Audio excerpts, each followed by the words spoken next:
پارہ نمبر 2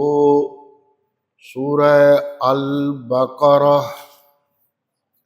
آیت نمبر 232 233، آیت نمبر 232 233،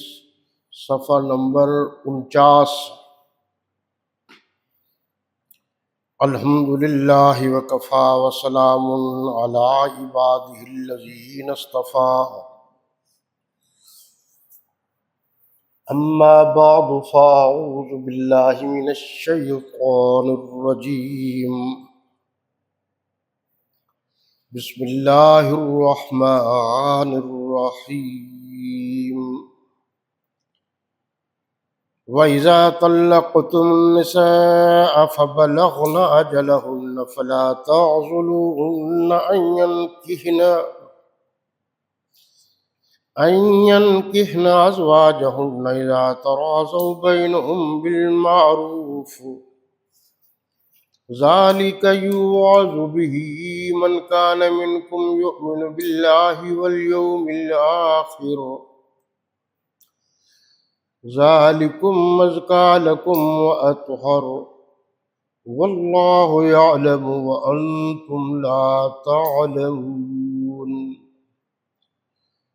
وَالْوَالِدَاتُ يُرْضِعْنَ أَوْلَادَهُنَّ حَوْلَيْنِ كَامِلَيْنِ لِمَنْ أَرَادَ أَنْ يُتِمَّ الرَّضَاعَةَ، وَعَلَى الْمَوْلُودِ لَهُ رِزْقُهُنَّ وَكِسْوَتُهُنَّ بِالْمَعْرُوفِ لا تكلف نفس إلا وسعها، لا تضار والدة بولدها ولا مولود له بولده، وعلى الوارث مثل ذلك فإن أراد فصالا عن تراض منهما وتشاور فلا جناح عليهما، وَإِنْ أَرَدْتُمْ أَنْ تَسْتَرْضِعُوا أَوْلَادَكُمْ فَلَا جُنَاحَ عَلَيْكُمْ إِذَا سَلَّمْتُمْ مَا آتَيْتُمْ بِالْمَعْرُوفِ وَاتَّقُوا اللَّهَ وَاعْلَمُوا أَنَّ اللَّهَ بِمَا تَعْمَلُونَ بَصِيرٌ۔ صدق اللہ مولانا العظیم وصدق رسوله النبی الکریم، نحن على ذلك لمن الشاہدین والشاکرین، والحمد للہ رب العالمین۔ تلاوت کردہ آیات مقدسہ کا بامحاورہ سلیس اور آسان اردو زبان میں ترجمہ کچھ یوں ہے، صفحہ نمبر 49۔ اور جب تم عورتوں کو طلاق دے چکو اور ان کی عدت پوری ہو جائے تو ان کو دوسرے شوہروں کے ساتھ جب وہ آپس میں جائز طور پر راضی ہو جائیں نکاح کرنے سے مت روکو۔ اس حکم سے اس شخص کو نصیحت کی جاتی ہے جو تم میں اللہ اور روز آخرت پر یقین رکھتا ہے، یہ تمہارے لیے نہایت خوب اور بہت پاکیزگی کی بات ہے، اور اللہ جانتا ہے اور تم نہیں جانتے۔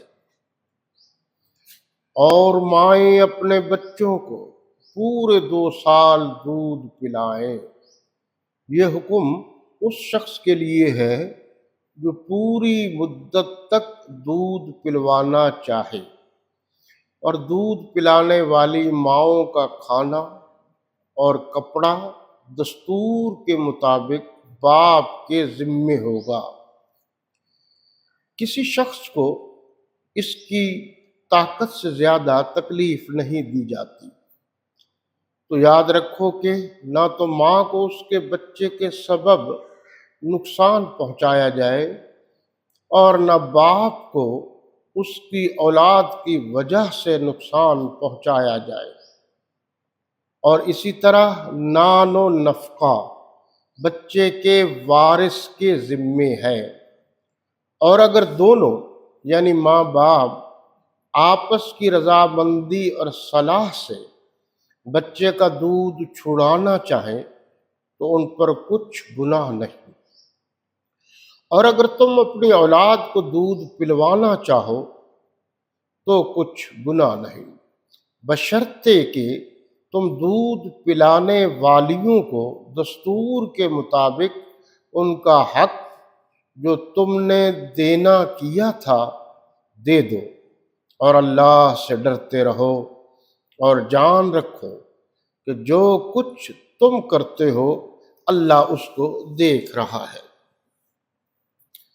آج ہم اللہ تعالیٰ کے فضل و کرم اور اس کی مہربانی سے سورۃ البقرہ کی آیت نمبر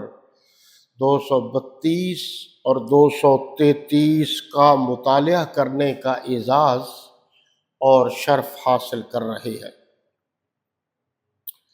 آپ نے پیچھے طلاق سے متعلق مسائل سماعت کیے اور عدت سے متعلق، اور میں نے عرض کیا تھا کہ طلاق کی 3 قسمیں ہیں، 1 طلاق، 2 طلاق، 3 طلاق۔ جو نمبر 1 طلاق ہے اسے کہتے ہیں طلاق رجعی، جو نمبر 2 یعنی 2 مرتبہ طلاق دی جائے تو اس کو کہتے ہیں طلاق بائنہ یا بائن، اور جو 3 مرتبہ طلاق دی جائے اس کو طلاق مغلظہ کہتے ہیں، یعنی 3 طلاقیں۔ اس پر میں نے تفصیلی بحث کی تھی کہ 3 طلاقیں ہو جاتی ہیں۔ جو لوگ یہ کہتے ہیں کہ 3 طلاقیں ایک ہوتی ہیں وہ غلط کہتے ہیں، اور اس پر میں نے دلائل بھی دیے تھے کہ یہ اس موقع پر ہے جب مرد عورت کو طلاق دے دیتا ہے تو اس عدت گزرنے کے بعد، یہ یاد رکھنا عدت کی بھی میں تفصیل بتا دیتا ہوں، پھر جو طلاق دی جاتی ہے تو وہ تو پہلے بیوی اس کی فارغ ہوتی ہے، پھر وہ 3 دے یا 4 دے یا 5 دے تو وہ تو ایک کیا، وہ تو فارغ ہی تو فارغ ہے۔ تو یار لوگوں نے اس کو ایک بنا دیا، اس پر لمبی چوڑی بحثیں ہیں، کتابیں ہیں۔ ہمارے نزدیک اہل سنت والجماعت حنفی مسلک کے نزدیک 3 طلاقیں 3 ہی ہیں۔ عدت کیا ہے جی؟ عدت یہ ہے کہ شریعت اسلامیہ کے مطابق آپ مہینے میں طہر کی حالت میں جب عورت پاک ہو تو صرف 1 طلاق دے سکتے ہیں۔ یہ بھی ذہن میں رہے کہ جو لوگ اس طرح وتیرہ بنائے ہوئے ہیں شریعت محمدیہ میں، یعنی جب اسلامی قانون ہوگا تو اس شخص کو باقاعدہ سزا دی جائے گی جو بیک وقت 3 طلاقیں دیتا ہے۔ قانون کے مطابق بھی باقاعدہ اب بھی لکھوائی جاتی ہے طلاق 3 دفعہ، تو طہر میں 1 طلاق دے گا، اس کو پورا 1 مہینہ مل جائے گا، فریقین کو دونوں میں غصہ جو تھا وہ ٹھنڈا ہو گیا، وہ آپس میں مل گئے تو معاملہ حل ہو گیا، رجوع کر لیا آپس میں تو وہ میاں بیوی ہے۔ اور اگر پھر بھی غصہ ٹھنڈا نہ ہوا، پھر اگلے طہر میں اگلے مہینے اس نے پھر دوسری طلاق دی، تو اب 2 طلاقیں ہو گئی، پھر اس کے پاس 1 مہینہ ہے، پھر اگر اس 1 مہینے میں اس نے رجوع کر لیا تو اس کے لیے شریعت نے کہا ہے کہ تمہارا موڈ ہو گیا ہے تو اب نکاح ہوگا، صرف شرعی طور پر نکاح ہوگا، نئے قاعدے اور ضابطے کے مطابق، یعنی نیا حق مہر ہوگا، یہ ہوگا وہ۔ اور اگر یہ بھی نہیں کیا، وقت گزر گیا، اگلے مہینے تیسرا مہینہ آیا تو اس نے پھر طلاق دے دی، تو پھر یہ وہ طلاق مغلظہ کہلاتی ہے۔ پھر یہ 3 طلاقیں ہو گئی جناب۔ تو یہ ہے شریعت کے مطابق طلاق دینے کا طریقہ، پہلے مہینے، دوسرے مہینے، تیسرے مہینے۔ اب اس دور میں کیا تھا جی؟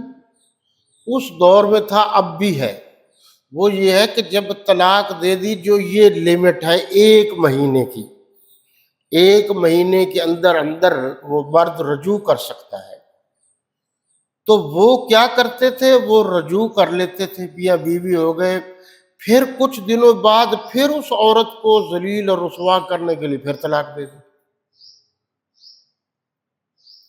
پھر وہ جو مدت تھی، لمٹ تھی، اس کے اندر پھر صلح کر لی، پھر اس کے بعد پھر طلاق دے دی۔ تو اسلام نے کہا یہ تمہارا طریقہ غلط ہے، اگر آپ نے طلاق دینی ہے تو اصولوں کے مطابق طلاق دے دو، اور اگر رکھنا ہے اس کو تو اصولوں کے مطابق رکھو، اس کو پریشان نہ کرو۔ طلاق دینے کے بعد وہ آزاد ہے جہاں چاہے، طلاق سے مراد پھر 3 طلاق ہے۔